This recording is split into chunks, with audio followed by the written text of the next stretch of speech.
Hi guys, so I'm gonna continue the annual week with another annual of Namor the Submariner, which is annual 4. The first story is called Children of Lesser Gods, and it's basically about Hydra being led by Baron Strucker, who are trying to deploy the Project Blueface chemical warfare thing they have.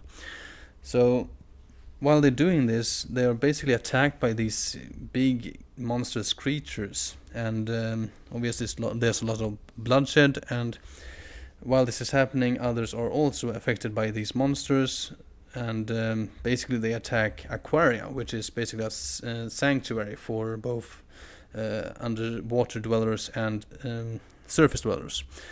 Stingray, who is leading this operation, asks Namor for help.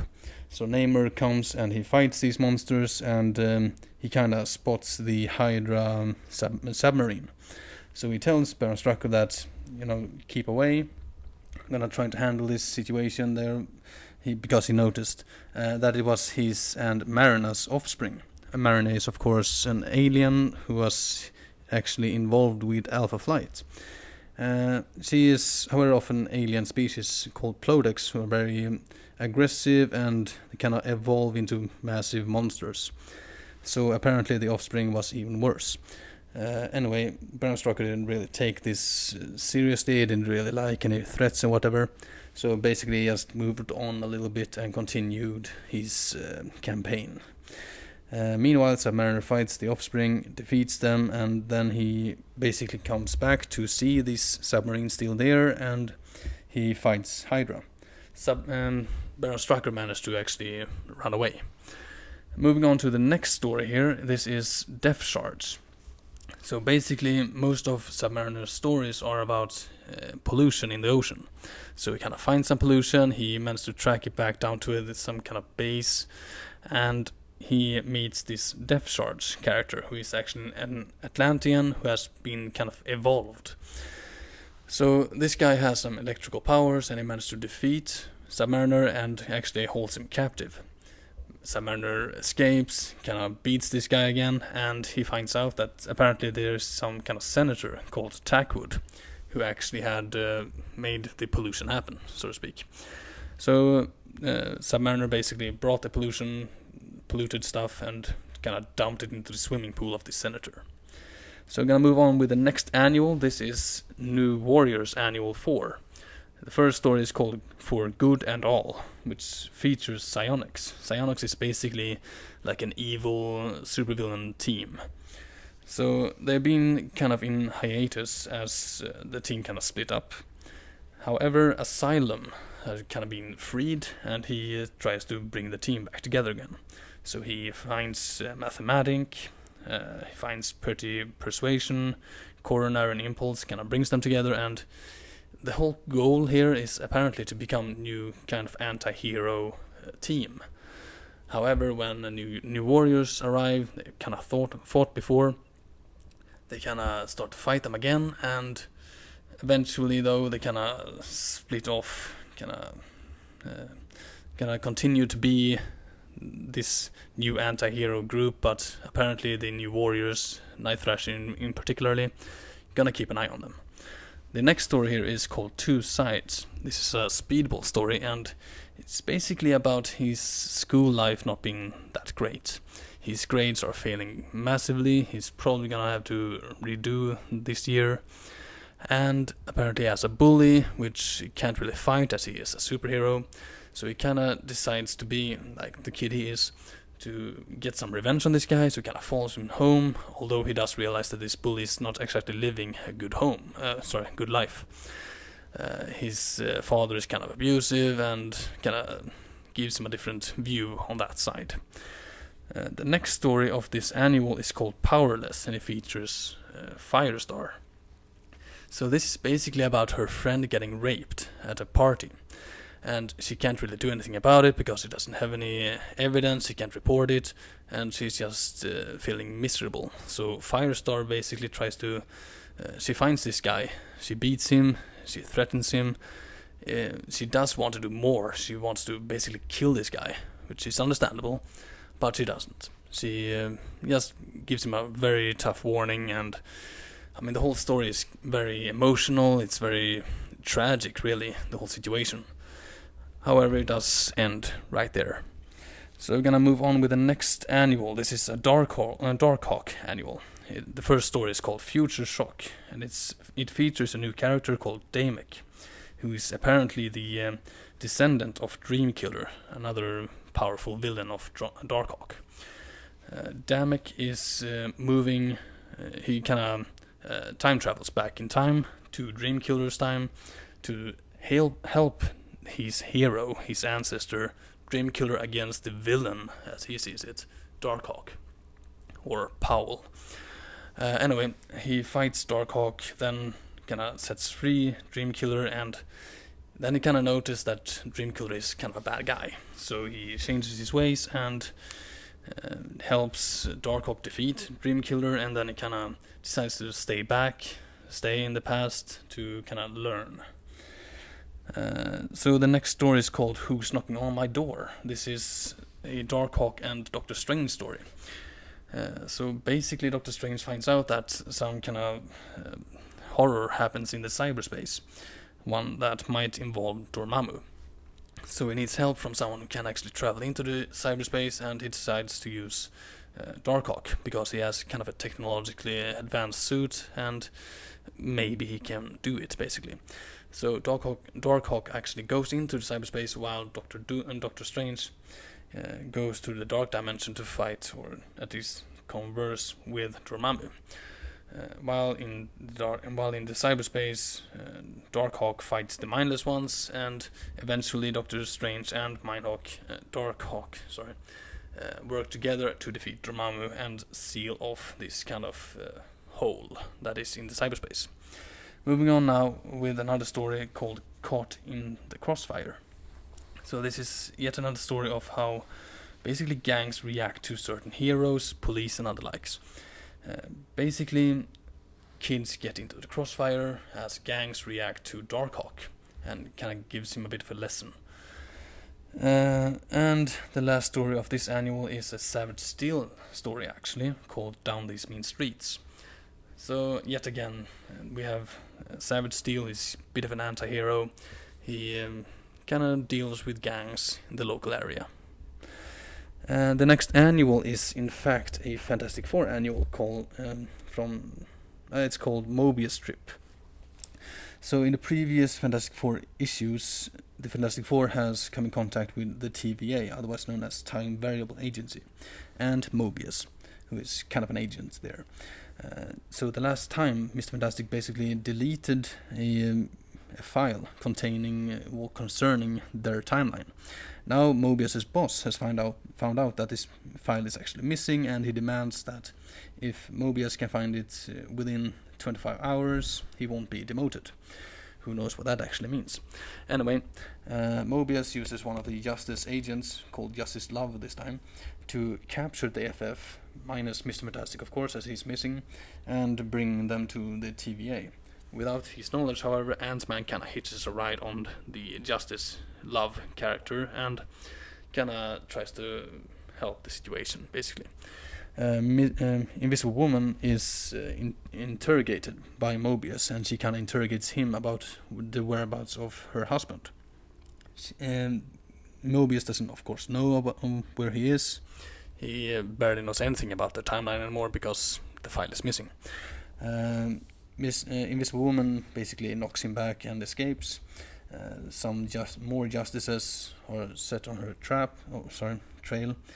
However, Ant-Man defeats them, and they kind of go into disguise to kind of save their teammates.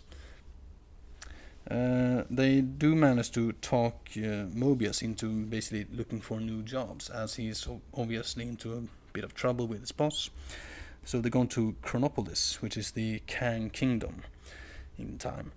And basically, Kang is pretty interested in hiring Mobius. And then, of course, the Fantastic Four goes in to talk to Kang about the whereabouts of Mr. Fantastic, and the whole issue is basically just resolved with the Fantastic Four being brought back to their own timeline, and Mobius becoming the boss of the TVA instead. Yeah, a bit of a twist. Anyway, the second story here is Molecular Psychology, and this is basically a Molecule Man story. So Owen Reese, Owen Reese, sorry, who is of course Molecule Man. He kind of brings all his powers forth as he's very unhappy, and he basically just wants to, well, freak out, I guess. So basically he kind of morphs into a bad Molecule Man, sorry. Anyway, Molecule Man wants revenge on the Beyonder after the last battle they had. So he kind of rips the essence of the Beyonder out of Cosmos, who is now Beyonder evolved, basically, like the Cosmic Cube cannot do. And this naturally makes Cubic, who was with Cosmos at the moment, go kind of, he kind of goes into fear, as he believes that Cosmos might actually die without the rest of her essence, basically, and she kind of becomes a hollow shell. So Cubic kind of tries to look for the Beyonder part. Meanwhile, on Earth, Molecule Man and Beyonder goes into a fight. Eventually the fight ends with Cubic coming with Cosmos's basically shell, and kind of knocks Owen Reese back into existence in a way. Kind of makes him control the Molecule Man powers and basically reverse the whole thing. Moving on to Guardians of the Galaxy Annual issue 4. This is the first part is called Wrath of a Woman Scorned. This is basically about Rancor wanting an heir. She doesn't exactly have a mate, so she uses her mutants to gas and kidnap the Guardians of the Galaxy.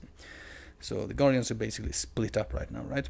Talon is trapped by Rancor. He's basically getting interrogated, and she kind of tries to encourage him to have a child with her. Kind of a messed up story, really. Anyway, while this happens, Barricade fights Yellow Jacket. She defeats him. The Inhumans has major victory, trapped, protected kind of way by Exemplar, who is the leader there at the moment.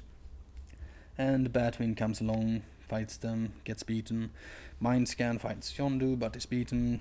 Starhawk and Sidestep actually arrives into the whole Nightmare universe, where Nightmare fights them and Starhawk takes out both of them.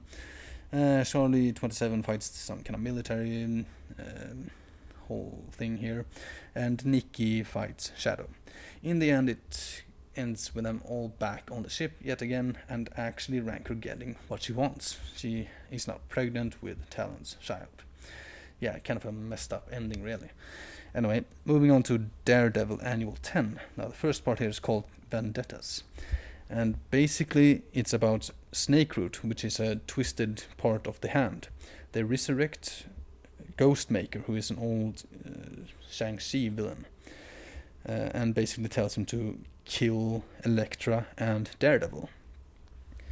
Now, in S.H.I.E.L.D., where Shang-Chi is at the moment, they find out about Ghostmaker coming back, and Shang-Chi, of course, wants to fight his old villain again, so he goes to New York. While this happens, Daredevil and Elektra fights Ghostmaker.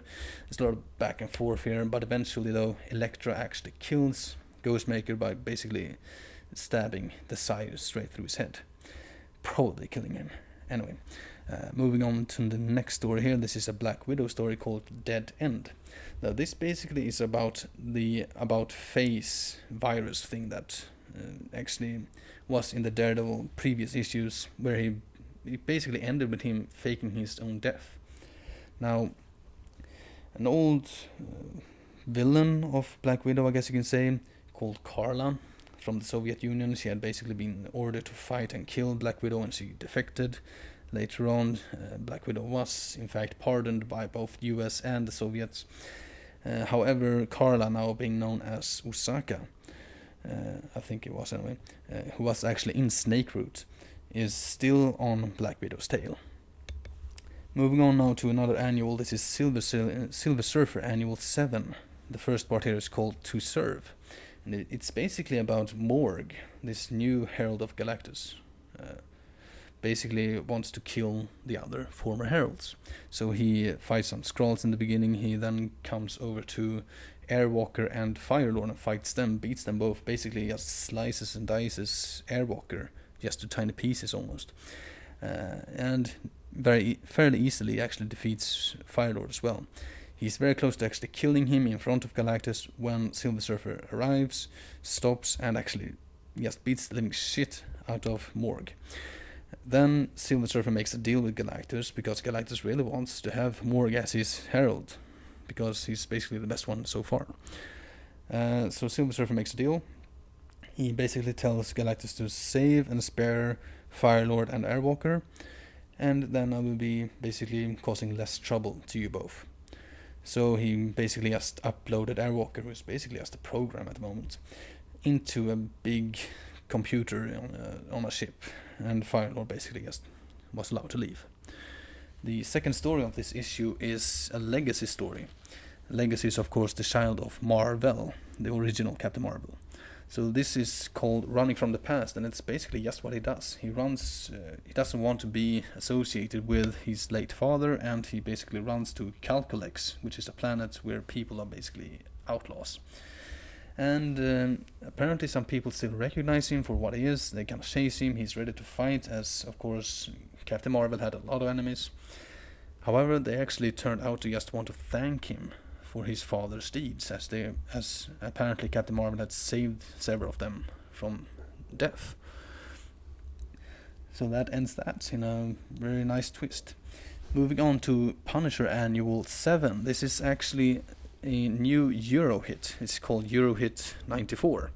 So this basically focuses on Rapido, who apparently survived getting blown up inside a building in a skyscraper, nonetheless, in New York.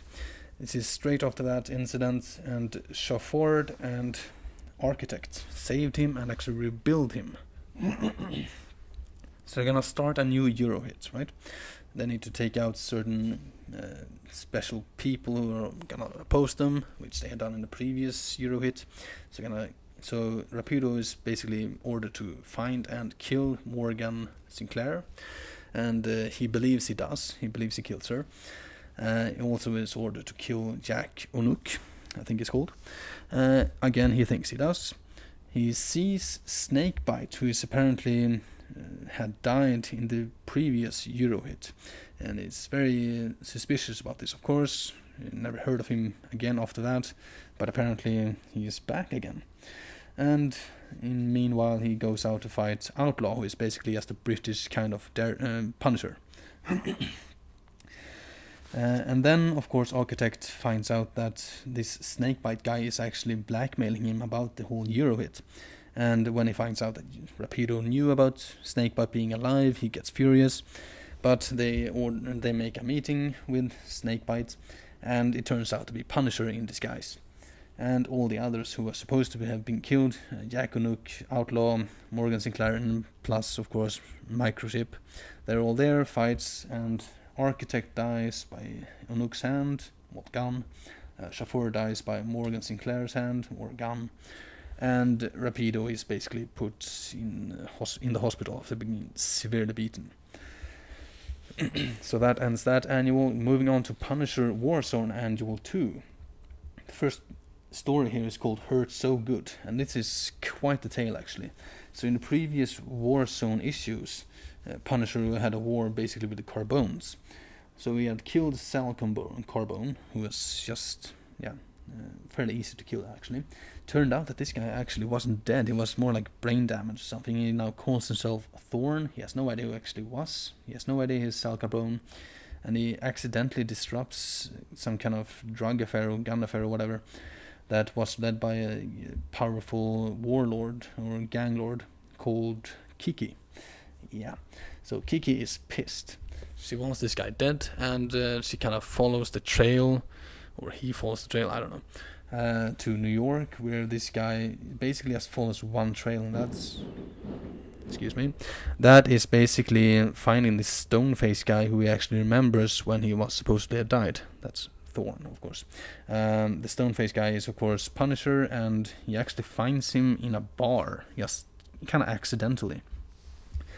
However, there's a big firefight because Kiki and the guys are there as well. So they try to fight and kill Thorn. Thorn tries to kill both Kiki and the other guys and Punisher. Punisher just basically goes along for the ride. Eventually, it ends with Punisher basically just throws Thorn off a highway place there and basically down to into traffic. So that's a pretty nasty way to go yet again. So the second story here is called Second Chance. And now this is reintroducing a character called Rock or whatever. Big ass guy who apparently have been screwing around with Punisher's jobs, making them basically fail. So they meet up, they have a big ass fight. I mean, Punisher is nasty as he usually is, but fighting this guy is basically a freaking mountain. Anyway, Punisher manages to severely hurt his leg, of course, Rock's leg, break his neck, yet this guy still fights and really puts up a good fight as well. Eventually Punisher manages to knock him unconscious or something like that and then blows him up inside a building. Nasty way to go. The last story of this annual is called Domino Theory. So this is a weird one, because this Mrs. Capia is basically planning to kill her husband or whatever, having some of her help to basically take out the other guys. So these two helpers are basically knifing two bodyguards. She kills her husband, Stansfield or whatever his name is, with a sniper who is killed by Punisher. She kills her help, these two guys, and then Punisher kills her. Yeah, domino effect, I think. The last annual now, this is the Mighty Thor Annual 19. So the first story here is called The Flame and the Lightning. This is basically the continuation of the Avengers Annual, where Loki and Pluto made a bit of a deal, basically, that Pluto will take care of Thor and Loki will take care of Hercules. We all know that Loki failed. Now Pluto is trying to get help from a guy called the Flame, who is very good, very competent fighter, who Thor has fought in the previous annual, actually. Anyway, the Flame and Cerberus would work together to fight and to kill Thor. It actually succeeds quite well, even better than you would believe, actually. Thor is damn near mortally injured when Pluto decides that he wants Thor to be killed in front of Odin to make as much damage as possible. So Flame will take him to Asgard, where he actually meets Saigon, who is Loki's wife.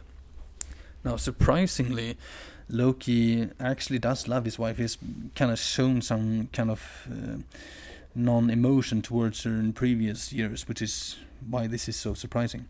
But Loki actually helps Thor to regain consciousness, to heal, and to fight Cerberus and the Flame to save Saigon, which Thor actually manages after a while, easily defeating Cerberus, and then his kind of rage thing actually goes out and he defeats Flame after quite a nice bit of fighting. So the last story today is the second story of the Thor Annual, which is called Estranged Relations. So basically Thor helps and saves a runaway, who he then takes home, as the runaway regretted it, and basically the runaway comes home to a dead father. He never got to say goodbye to his father and all that. All this basically makes Thor sorrowful, of course, and he kind of misses to talk to his father. But as he is kind of exiled from Asgard once again, as he very often is actually, he can't. It's kind of sad, really. So yeah, that's it about the annuals of today. And there's still the X-Men annuals, which I will record tomorrow. And yeah, I hope you have all liked what I've talked about, shown you. And of course, all of this is Marvel's and the creative team's property or creations. I'm basically just telling the stories. And thank you all for watching. Subscribe if you like this, and I hope to have you back next time. Okay, thank you all, and goodbye.